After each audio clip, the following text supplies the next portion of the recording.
అందరికీ నమస్కారం. Welcome back to our channel విజేత స్టడీ సర్కిల్. ఈరోజు మనం ఈ వీడియోలో ఆంధ్రప్రదేశ్ ఉద్యోగులు మరియు పెన్షనర్ల డిఏ డిఆర్ అరియర్స్ సంబంధించిన సమాచారం చూద్దాం.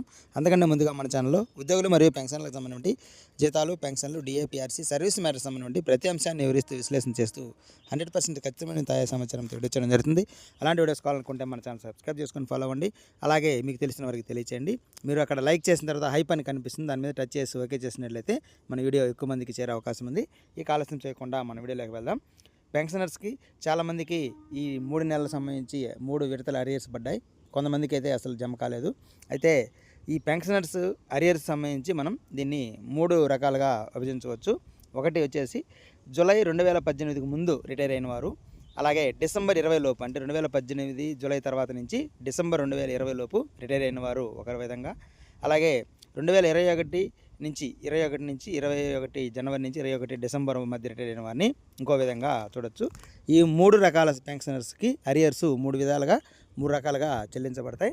అయితే ఎవరు ఏం చేయాలనేది ఒకసారి గమనించినట్లయితే, జూలై 2018కు ముందు రిటైర్ అయిన వారు బిల్లులు మొత్తం వారికి సంబంధించి డిఏ అరియర్స్ అన్ని, డిఆర్ అరియర్స్ అన్నీ కూడా ట్రెజరీ వారే సమర్పిస్తారు. ఈ కేటగిరీ పెన్షన్లందరికీ ట్రెజరీ అధికారులు నేరుగా బిల్లులు సమర్పిస్తారు. ఇల్లు వచ్చేసి చెల్లింపులు ఆల్రెడీ పూర్తయినాయి. ఇంకా రాని వాళ్ళు ఎవరైనా ఉంటే, అంటే ఎవరైనా 2018 జూలైకి ముందు రిటైర్ అయిన వారు ఎవరైనా ఉంటే వారు ఖచ్చితంగా మీరు ఎస్టీఓ గారిని కలిసి ఈ యొక్క వివరాలు అడిగి తెలుసుకొని మీ యొక్క డీటెయిల్స్ సమర్పిస్తే, ఒకవేళ ఏదైనా ఆప్షన్ ఇచ్చినప్పుడు ఈ మిగతా రాని వారికి డిఏ బిల్ పెట్టేదానికి ఆప్షన్ ఇస్తే వీరు పెట్టే అవకాశం ఉంది. కాబట్టి 2018 జూలైకి అంతే ముందు రిటైర్ అయిన వారు ఎస్టీఓ గారిని కలవాలి. అలాగే డిసెంబర్ 2020 తర్వాత రిటైర్ అయిన వారు 2020 లోపు, అంటే 2018 జూలై నుంచి 2020 డిసెంబర్ లోపు రిటైర్ అయిన వారు, వీరి యొక్క బిల్లు 2 దశల్లో ఉంటుంది. ఒకటి వచ్చేసి సర్వీస్ కాలం, అలాగే రిటైర్మెంట్ కాలం. ఈ సర్వీస్ కాలానికి సంబంధించి బిల్లు రీసబ్మిట్ అయిందా లేదా అనేది చెక్ చేసుకోవాలి. దీనికి సంబంధించి మీరు మీ చివరగా రిటైర్ అయ్యే ముందు ఎక్కడైతే పనిచేశారో మీ యొక్క డీడీఓ గారిని కలిసి దానికి సంబంధించినటువంటి బిల్లు రీసబ్మిట్ చేశారా లేదా అనేది ఒకసారి చెక్ చేసుకోవాలి. ఎవరైతే పడకుండా ఉంటారో వారు ఖచ్చితంగా మీరు డీడీఓ గారిది దానికి సంబంధించి బాధ్యత. అలాగే రిటైర్మెంట్ కాలం, ఈ మిగతా సంబంధించినటువంటి ఈ కాలానికి ఈ రిటైర్మెంట్ కాలానికి సంబంధించి ట్రెజరీ వారు బాధ్యత తీసుకోవడం జరుగుతుంది. చెల్లింపుల్లో దీనికి సంబంధించి కొన్ని జాప్యం జరగవచ్చు.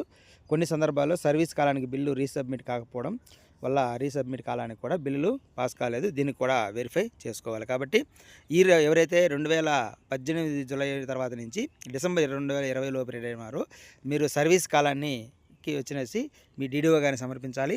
రిటైర్మెంట్ కాలానికి మాత్రం ఎస్టీఓ గారిని అడిగి మీ యొక్క వివరాలను తెలుసుకొని దానికి సంబంధించి దాన్ని ఫాలో చేసుకోవాలి.